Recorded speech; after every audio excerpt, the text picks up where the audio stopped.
এংসে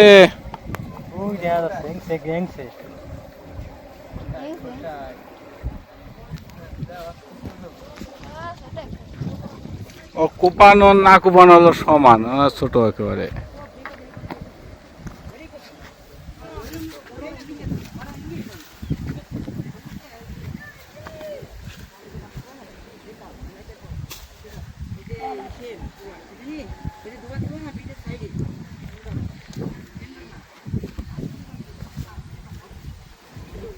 মাছ ধরার জন্য একদল যুবক অপেক্ষা করছে ফুলকো ছাতা নিয়ে, আর আমি বসে আছি ক্যামেরা বন্দি করার জন্য সেই দৃশ্য। এটা অনেক সময় অপেক্ষা করে মাঝে মধ্যে এই দৃশ্য ধারণ করতে হয়। খুব সহজে এটি আপনি করতে পারবেন না, এর জন্য আপনাকে অনেক সময় অপেক্ষা করতে হবে।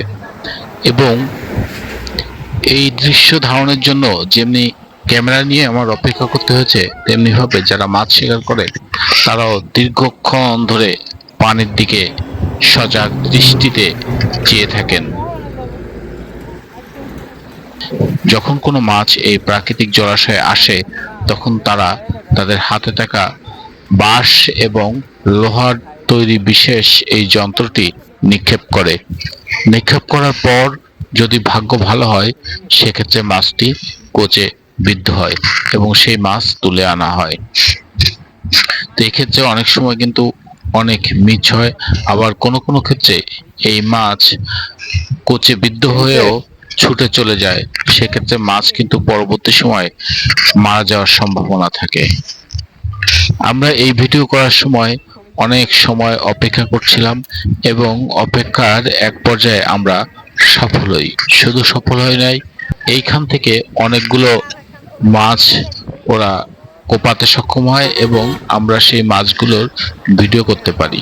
সেই ভিডিওগুলোই আমি আজকে আপনাদের এই মৃত্তিকা জীবন ও প্রকৃতি চ্যানেলের মাধ্যমে তুলে ধরছি।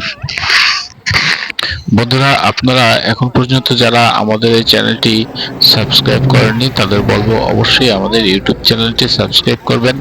ইউটিউব ছাড়া ইনস্টাগ্রাম, টিকটক এবং ফেসবুক পেজেও আমাদের ভিডিওগুলো নিয়মিত আপলোড হয়ে আসছে। আপনারা অবশ্যই গ্রামের বিভিন্ন প্রাকৃতিক দৃশ্য দেখা এবং গ্রাম সম্পর্কে জানার জন্য আমাদের সাপোর্ট দিবেন।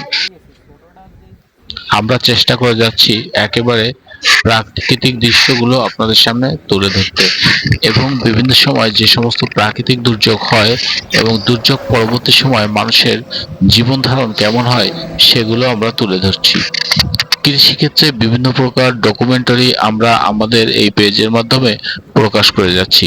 বিশেষ করে দক্ষিণ অঞ্চলের বিভিন্ন ডকুমেন্টারি, নির্ভরযোগ্য ডকুমেন্টারি আপনারা আমাদের পেজের মাধ্যমে পেয়ে যাবেন। আমাদের এই সাম্প্রতিক সময়ে যে বৃষ্টিপাত হয়, সেই বৃষ্টিপাতের সময় দক্ষিণ অঞ্চলের জেলাগুলো 3 থেকে 5 ফুট পানিতে নিমজ্জিত হয় এবং সেই নিমজ্জিত সময় যে রূপ ধারণ করে আমাদের স্থানীয় জায়গাগুলো, কৃষকের ফসলি মাঠ, সেই বিষয়টি আমি আজকে আপনাদের এখানে ভিডিওর মাধ্যমে দেখিয়েছি। এ সময় যখন বৃষ্টি শেষ হয়ে যায়, তখন অনেকেই মাছ ধরতে ব্যস্ত হয়ে যায়। যারা মাছ ধরে বিভিন্ন প্রকার যন্ত্র দিয়ে, তার ভিতরে একটি হচ্ছে ফুলকোচ, এছাড়াও বাঁশের তৈরি বিশেষ দুফোর, এছাড়াও কারেন্ট জাল দিয়েও মাছ ধরে থাকে। সেই বিষয়গুলো আজকে আমি আপনাদের দেখালাম। আজকের ভিডিওটি আপনাদের কেমন লেগেছে অবশ্যই আপনারা জানাবেন। সবাইকে ধন্যবাদ।